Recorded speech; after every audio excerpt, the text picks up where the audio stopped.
Hello viewers, welcome back to my channel colour and craft creation. আমি আজকে আপনাদের সাথে শেয়ার করতে চলেছি নববর্ষ উপলক্ষে বানানো একটা ক্লে জুয়েলারি। তো এর জন্য ফার্স্টেই আমি যে হার্ডেনার আর রেজিন পার্টটা হয় সেটা মিক্স করে নিয়ে এরকম একটা শেপ দিয়ে নিচ্ছি। একটা অর্ধেক গোল টাইপের একটা শেপ সুন্দর করে দিয়ে নেব। এবার এর উপরের অংশটা বানানোর জন্য আমি এখানে একটা ক্লে দিয়ে লাঠির মতো অংশ বানিয়ে নিচ্ছি, যেন পাখা আর পাখার ডান্টি। তবে হ্যাঁ, এখানে পাখার ডান্টিটা আমি বড় করব না, পাখার সমান সমানই রাখতে চাইছি।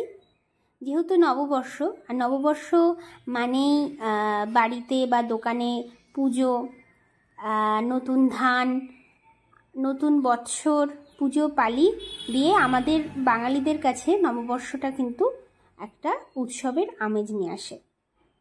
আর এই নববর্ষ উপলক্ষে নববর্ষের সাজের সাথে যদি এরকম একটা ক্লে জুয়েলারি পরা যায় তাহলে তো কোনো কথাই নেই, লুকটাই পাল্টে যাবে। তো এবার আমার এই পাখার অংশটা শুকিয়েই এসেছে। এবার এর ওপরের অংশে আমি একটা ছোট্ট মিষ্টির হাঁড়ি তৈরি করে নিচ্ছি। দেখতেই পাচ্ছেন কীভাবে মিষ্টির হাঁড়িটা তৈরি করছি। এর আগেও আমি একটা ক্লে জুয়েলারি আপনাদের সাথে শেয়ার করেছি, এটা আমার সেকেন্ড ক্লে জুয়েলারি। তো এর আগে যে ক্লে জুয়েলারিটা বানিয়েছিলাম সেটা আমার একটা বান্ধবীর জন্য বানিয়েছিলাম। তো সেই জুয়েলারিটা ছিল পলাশ ফুলের ওপরে, আর এটা নববর্ষ উপলক্ষে। তবে এটা আমি কারোর জন্য বানাচ্ছি না, আমার নিজের জন্যই বানাচ্ছি। আর যারা আমার চ্যানেলে নতুন, আমার পলাশ ফুলের জুয়েলারিটা দেখেননি, আমি ডেসক্রিপশন বক্সে অবশ্যই এর লিঙ্কটা দিয়ে দেব, আপনারা দেখে নেবেন। আর কিছুদিন আগে আমি একটা গয়নার বাক্সও বানিয়েছিলাম। আমার গয়নার বাক্সটা ফাঁকা পড়েছিল, তার জন্যেই আরও ভাবলাম যে কিছু জুয়েলারি বানানো যাক। তো যা ভাবা তাই কাজ, যেহেতু সামনে নববর্ষ, তাই নববর্ষ স্পেশালি একটা ক্লে জুয়েলারি বানিয়ে নিচ্ছি। তো আমার মিষ্টির হাঁড়ি কিন্তু কমপ্লিট। এবার চলে আসছি পুজোর ডাব বানাতে। পুজো মানেই ঘটে তো ডাব লাগবেই। তো এখানে আমি ছোট্ট একটা কিউট ডাব বানিয়ে নিচ্ছি। হাত দিয়ে প্রেস করে করে ডাবের শেপ দিয়ে নিলাম। এবার ডাবটা বসানোর জন্য ঘটও বানিয়ে নেব। দেখতেই পাচ্ছেন ঠিক একইভাবে আমি ঘরটা বানিয়ে নিচ্ছি পুজোর। আর এর ওপরের অংশে এই ডাবটা যেটা বানিয়ে রেখেছিলাম সেটা বসিয়ে দেব আঠার সাহায্যে। এখানে আমি ফেভিকল এমারগুলো ইউজ করেছি, এটা দিয়েই ক্লের কাজ করলে খুব ভালো হয়, তার জন্য আমি এখানে ফেভিকলগুলো ইউজ করেছি। ব্যাস, আমার ডাবটাও কমপ্লিট। তো ঘট, পুজোর ঘট যেহেতু, তাই পুজোর ঘটে তো শুধু ডাব থাকে না, থাকে আম পাতাও। তো আমি এখানে 5টা আম পাতা দিয়ে দেবো। দেখতেই পাচ্ছেন প্রথমে লম্বা লম্বা করে ক্লেটা করে নিয়ে একটা কাঠির সাহায্যে আম পাতার যে শেপটা সেটা দিয়ে নিচ্ছি। আর এইভাবেই কাঠির সাহায্যে ঘটের মাঝখান দিয়ে বসিয়ে দিচ্ছি।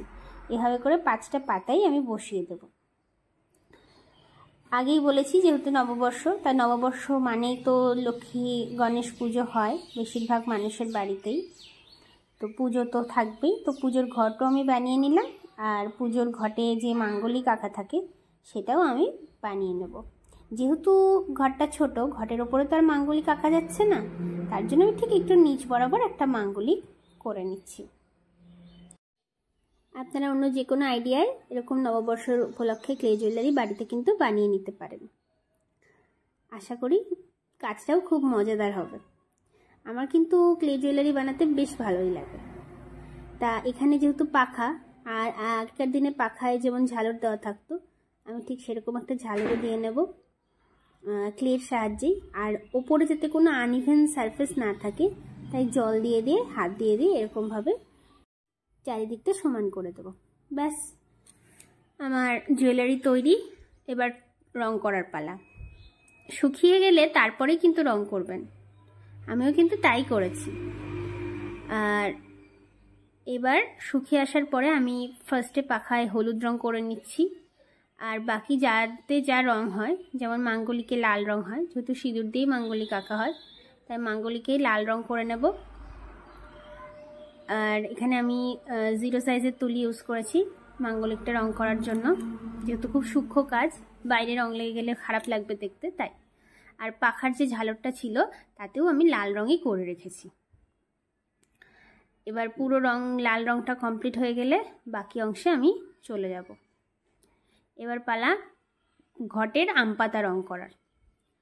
যেহেতু পাতার রং সবুজ, সো এখানে সবুজ রং করছি। আর ডাবেও আমি একটু হালকা শেডের সবুজটা ইউজ করব। আম পাতাতে একটু ডিপ শেডের আর ডাবে একটু হালকা শেডের, যেহেতু আম পাতা আর ডাবের মধ্যে কালারের একটু তফাৎ থাকে সেটার জন্য। এবার চলে যাচ্ছি মিষ্টির হাঁড়ি রং করতে। কে কোথা থেকে ভিডিওটা দেখছেন অবশ্যই আমাকে কমেন্ট করে জানাবেন। আর ভিডিও ভালো লাগলে like, comment, share and subscribe করতে একদমই ভুলবেন না। আর সাবস্ক্রাইব করার পরে পাশে থাকা বেল আইকনটাও প্রেস করে রাখবেন, যাতে পরবর্তীতে কোনো ভিডিও আসলে তার নোটিফিকেশন সবার আগে আপনাদের কাছে পৌঁছে যায়।